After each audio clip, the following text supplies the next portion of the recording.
सद्गुरु श्री गजानन महाराज की जय. श्री गणेशाय नमः. हे विश्वनिर्माता, तुम्ही सर्व पीडित लोकांसाठी दयाळू आहात. तुम्ही दयेचा सागर आहात, दुःख तारणहार्ता आहात, इच्छा पूर्ण करणारे कल्पवृक्ष आहात. माझ्यासाठी पण दयाळू रहा आणि हे प्रवचन सादर करण्यास मला मदत करा. संत गजानन महाराज बंकटलालच्या घरी राहत होते. त्यांच्या दर्शनाला भक्तगण चारही दिशेहून असे येत होते जसे मधुमाशा मधाजवळ जमा होतात. कोणालाही आमंत्रणाची आवश्यकता नव्हती. एका पहाटे महाराज अतिशय आनंदित होते. क्षितिजावर सकाळची गुलाबी चमक होती. मंद हवा वाहत होती. पक्षी किलबिलाट करत होते आणि तो आनंदाचा क्षण होता. वृद्ध पलंगावर नामस्मरण करत बसले होते. सूर्य जसा जसा वर येत होता तसा तसा अंधकार दूर घेऊन जात होता. घरातील महिलांनी अंगण साफ केले. बछडे त्यांच्या सकाळच्या दुधासाठी गायीकडे धावले. तो खूप सुखदायी प्रसंग होता. त्या प्रसन्न सकाळी खूप दुरून एक गोसावी आला. त्याचे कपडे फाटलेले होते. तो भिकाऱ्यासारखा दिसत होता. संतांच्या भोवती श्रीमंत आणि प्रभावशाली व्यक्तींचा गराडा असल्यामुळे त्याला प्रवेश करायला अनुमती मिळण्याची शक्यता फार कमी होती. त्यांनी लंगोटी घातली होती. डोक्यावर एक कपडा बांधला होता. एका छोट्या झोळीत श्री गजानन महाराजांना देण्यासाठी काही वस्तू आणल्या होत्या. तो शांत चित्ताने एका कोपऱ्यात बसला होता. महाराजांच्या दर्शनासाठी आणि आपला नवस पूर्ण करण्यासाठी त्याची पाळी येण्याची वाट पाहत होता. त्याने महाराजांबद्दल खूप ऐकले होते. तो काशीहून महाराजांना गांजाची पुडी देण्यासाठी आला होता. संतांच्या आशीर्वादाने मिळालेल्या एका उपकाराची परतफेड म्हणून त्याने ही पुडी आणली होती. महाराजांना भेट म्हणून गांजाची पुडी देणे हे त्याला उत्तम वाटले. जर लोकांना माहिती असतं की त्याच्याकडे गांजा आहे तर त्यांनी त्याला कधीही आत जाऊ दिले नसते. पण त्याचे विचार गजानन महाराजांना बरोबर समजले. त्यांनी भाविकांना म्हटले की त्याला आत येऊ द्या. महाराजांना गोष्टी माहीत होत्या. हे पाहून त्याला खूप आनंद झाला. संतांना भूतकाळ, वर्तमानकाळ आणि भविष्यकाळ माहीत असतो. त्याची अपेक्षा बरोबर होती की संतांना त्याच्या शेगावला भेट देण्याचा हेतू माहीत होता. महाराज म्हणाले, माझ्यासाठी आणलेली भेटवस्तू बाहेर काढ. मी 3 महिन्यांपासून त्याची वाट पाहतो आहे. चल आता उघड येथे. तो आनंदाने भारावून गेला. गोसावी परत परत त्यांच्या पाया पडत होता. महाराजांनी त्याला म्हटले, आता कसला संकोच करतो आहे? जेव्हा तुम्हाला या अपारंपरिक गोष्टीचा नवस बोलला तेव्हा लाज नाही वाटली? गोसावी धूर्त होता. त्याचे उत्तर असे होते, एक साधी विनंती करून मी तुम्हाला हे देतो की आयुष्यभर तुम्हाला माझी आठवण राहावी, म्हणूनच ही छोटी भेट स्वीकारा. देव आणि संत भक्तांची विनंती कधीच नाकारत नाही. आपण शिवशंकराचा अवतार आहात. अंजनीच्या विनंतीवरून आपण काहीही विचार न करता वानर प्रजातीत तिचा पुत्र म्हणून जन्म घेतला. महाराजांनी थोडा वेळ विचार केला आणि मग त्यांनी त्याची विनंती मान्य केली. गोसाव्यांनी लगेच महाराजांच्या चिलींमध्ये गांजा भरला आणि त्यांना धूम्रपान करण्यास दिला. अशा प्रकारे महाराजांनी धूम्रपान करणे सुरू केले, पण त्याच्यासाठी कधीही व्यसनाधीन झाले नाही. पाण्यात असलेल्या कमळाच्या पानासारखे संतसुद्धा संसाराच्या पाण्यात कोरडे राहत असे.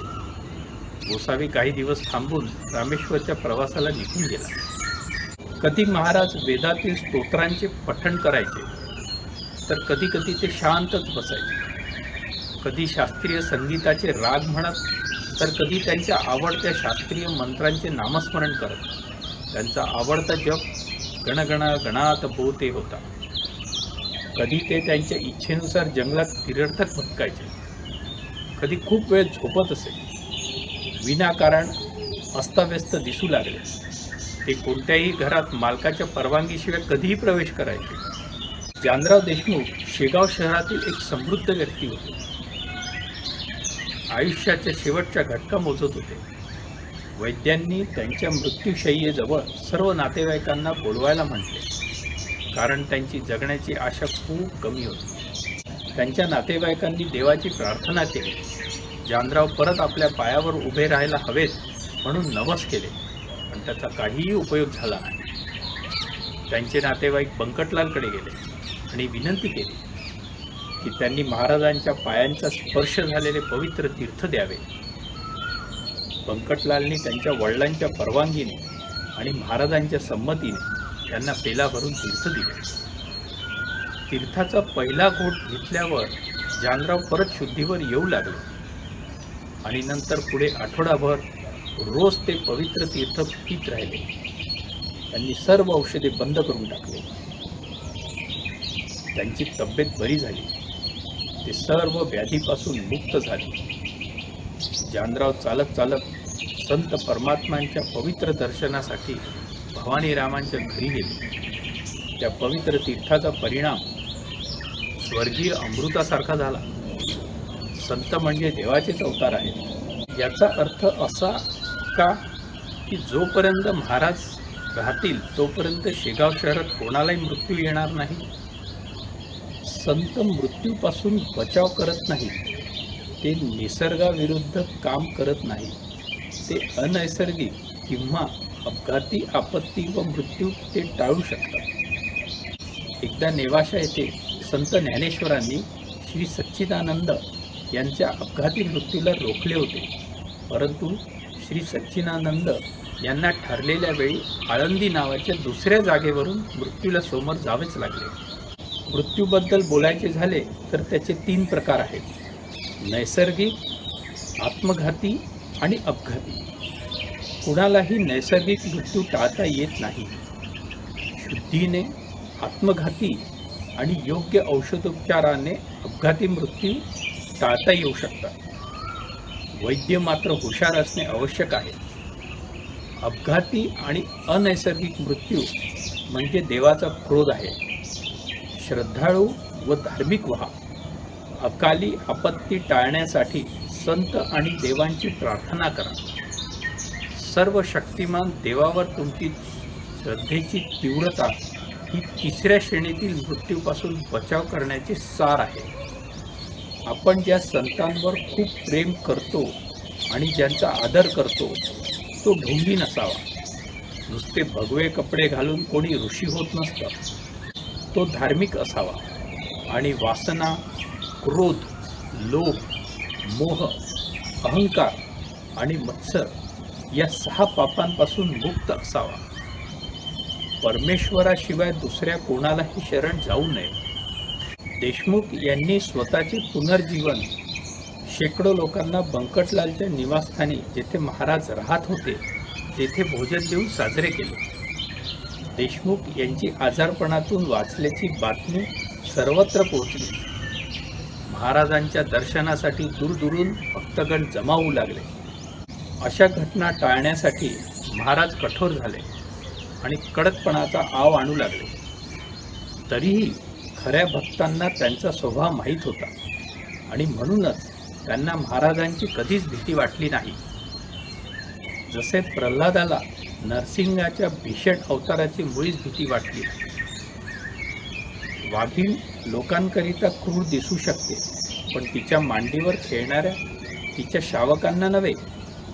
अशाच प्रकारे संत गजानन महाराजांच्या कठोर चेहऱ्यामुळे वास्तविक व खरे भाविक भयभीत झाले नाहीत. आता विठोबा घाटोळची कहाणी ऐका. गजानन महाराजांसाठी काम करणारा हा भक्त, ज्याने स्वतःलाच कल्याण असे नाव दिले होते. समर्थ रामदासांना मदत करणाऱ्या भक्ताचे नाव पण कल्याण होते. विठोबा बढाई मारायचा की महाराज त्यांच्या रोजच्या नित्यकर्मासाठी सुद्धा नेहमी त्याच्यावरच अवलंबून राहतात. कस्तुरीचा सुगंध मातीसुद्धा शोषून घेते जेव्हा दोन्हीही एकत्र असतात. बाभूळ आणि चंदन जेव्हा एकत्र वाढतात तेव्हा बाभुळ्याला सुद्धा चंदनाचा सुगंध येऊ शकतो, पण ती माती कस्तुरी नाही किंवा तो बाभूळ चंदन नाही. मग त्याची निकटता काहीही असो. उसाबरोबर निवडुंग उगवतो. चमेलीच्या बाजूने दुर्गंधीयुक्त झुडपे वाढतात. ढोंगी व्यक्ती आणि संत एकत्र राहतात. हिरे आणि गारगोटी एकत्र आढळतात, पण हिऱ्याच्या तुलनेत गारगोटीला काहीही किंमत नसते. तो पाण्यात जाणाऱ्याच्या खडकाचा तुकडा आहे. विठोबाने महाराजांशी जवळीक असण्याचा फायदा घेतला आणि स्वतः शिवाचा पवित्र बैल म्हणून स्वतःची बढाई मारू लागला. गजानन महाराजांना दिव्य दृष्टीने विठोबाच्या ज्या बढाया मारत होता ते माहीत होते आणि पुढील घटनेने त्याला धडा शिकवण्याचा निर्णय घेतला. भक्तांचा एक समूह आदरपूर्वक महाराजांच्या दर्शनासाठी शेगाव येथे आला होता. महाराज त्यावेळेस झोपले होते आणि कोणीही त्यांना झोपेतून जागं करण्याचे धाडस करू शकले नाही. त्यांनी विठोबाला सांगितले की त्यांना खूप घाई आहे आणि त्यांना श्री गजानन महाराजांचे दर्शन घ्यायचे आहे. विठोबा स्वतःला महत्त्वाची व्यक्ती समजू लागला आणि त्याने श्री गजानन महाराजांना झोपेतून जागे केले. भक्तांना महाराजांचे चांगले दर्शन झाले, पण हे महाराजांच्या रागाला आमंत्रण देण्यासारखे झाले. त्यांनी काठी घेऊन विठोबाच्या डोक्यावर वार केला. अरे बदमाशा, तू येथे हे धंदे सुरू केले? जर मी तुझ्यासारख्यांना सहन केले तर लोक मला चुकीचं ठरवतील. गजानन महाराज पुढे म्हणाले, देवाच्या राज्यात तू शिक्षेस पात्र आहेस. मद्याला उसाचा रस मानू नका. कधीही विषाचा किंवा मद्याचा एक थेंबही पिऊ नका. चोराला तुमच्याजवळ येऊ देऊ नका आणि त्याला आपल्याशी कधीही मैत्री करण्याचा प्रयत्न करू देऊ नका. संत गजानन महाराजांनी त्याला खाली खेचले. त्याला परत न येण्याची ताकीद देऊन हाकलून लावली. खरे संत नेहमी असेच वागतात. इतर ढोंगी लोकांसारखे नाही. लोक ढोंगींना बळी पडतात. हे ढोंगी मोठ्या प्रमाणात लोकांची दिशाभूल करतात. ही एक असामाजिक कृती आहे. अशा प्रवृत्तीला कधीही प्रोत्साहित करू नये. महाराज अशा असामाजिक कृतीला कधीही प्रोत्साहित करीत नसे आणि समाजातून त्यांना हाकलून देत. पवित्र स्त्रियांना वेश्यावस्तीत राहायला कधीच आवडणार नाही. सोन्याच्या दागिन्यांची तुलना कधीही कथिलाच्या दागिन्यांशी होऊ शकत नाही. संत एखाद वेळेस पापी लोकांचा स्वीकार करतील, पण त्यांना कधीच महत्त्व देणार नाही.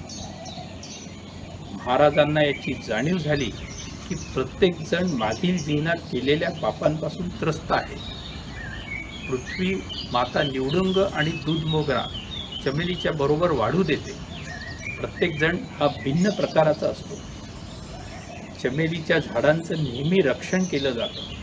निवडुंग नेहमी जळाऊ लाकूड म्हणून जाळलं जातं. दूध मोगरा किड्यांना आकर्षित करण्यासाठी दारावर टांगला जातो. संत लोक त्याचप्रमाणे लोकांचं मूल्यमापन करत असतात. प्रत्येकात फरक असूनही प्रत्येक व्यक्तीला जाणून घेतात. त्याला संरक्षण देऊ करतात. विठोबा भाग्यवान होता. त्याला संतांच्या पायांचा स्पर्श करता आला, परंतु संतांचे मोठेपण त्याला समजले नाही. जर त्याला हे कळले असते आणि त्यांनी हे केले नसते तर दिव्य भविष्यवाणी आणि त्याला मोक्ष मिळाला असता. कल्पवृक्षाखाली बसून त्यांनी रत्न मागायचे सोडून गारगोट्या मागितल्या. कामधेनू गाईला करवंटी मागितली.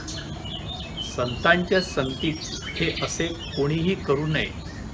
रात्रंदिवस तुमचे मन जागरूक ठेवा. श्री गजाननांचे गुणगान करणारे हे स्तोत्रे या संसारिक जगातील भक्तांना वाचवेल. सद्गुरू श्री गजानन महाराज की जय. नमस्कार, मी अतुल कोकर्डेकर. सद्गुरू श्री गजानन महाराजांच्या जीवनाबद्दल भाविकांना सर्व माहिती मिळावी व त्यांच्या उपदेशाचा लाभ व्हायला हवा असा आमचा प्रयत्न आहे. हे व्हिडिओ नक्की बघा, चॅनल सबस्क्राईब करा आणि शेअर करा, म्हणजे गजानन महाराजांच्या अन्य भक्तांनाही याचा लाभ घेता येईल. धन्यवाद.